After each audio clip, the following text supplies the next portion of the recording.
lot of Marvel characters have been turned into video games in one form or another, and have you gotten a chance to play any of them? I'm embarrassed to tell you this. I have never played a video game in my life. I just haven't had the time, and I don't even.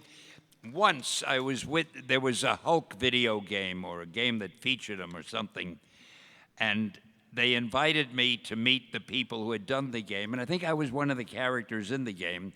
And the guy who created it is sitting there with one of these instruments that works everything, and he gave me one. And he said, "Come on, Stan, I'll play it. We'll have our characters fight." And he's going like this, and the character is going crazy and jumping over my character, and I'm going like this. If I push this button, the arm will move.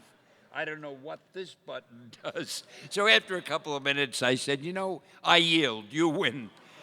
I've just never gotten around to playing those games. I'm in a few of them, though, and I'm sure I'm wonderful, but I haven't played them. Thank you. So humble. Yes, sir. Professionally or personally, what is the most fun you had with Jack Kirby? I think seeing his artwork. The man was so good.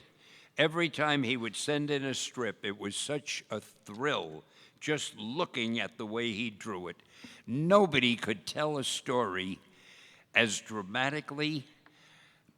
Jack Kirby should have been a movie director. He always knew if something had to be drawn, he always knew how to shoot it from the best possible angle that would make it look the most interesting. And I just loved it every day or every few days when his artwork would arrive and I could look at it. Other than that, being with him, he was a nice guy, but he was always smoking cigars and blowing the smoke in my face, so we didn't talk all that much. Oh, so no road trips?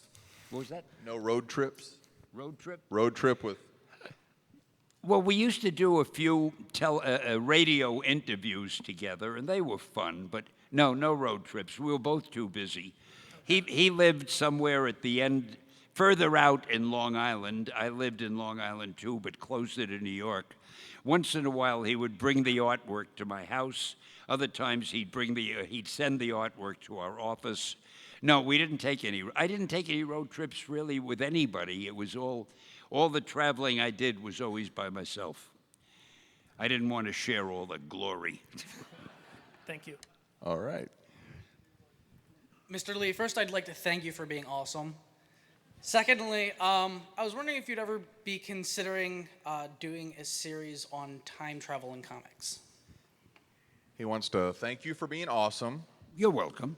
and wants to know if you would ever consider doing a time travel type theory in the comics. Well, I have in the comics. No, I don't really write any more comics. I miss it, but I don't have time for it. But I have a time travel concept for a movie that I'm just about finishing organizing for myself, and I'll be seeing if I can get that turned into a movie pretty soon. I did a time travel thing for Disney a few years ago.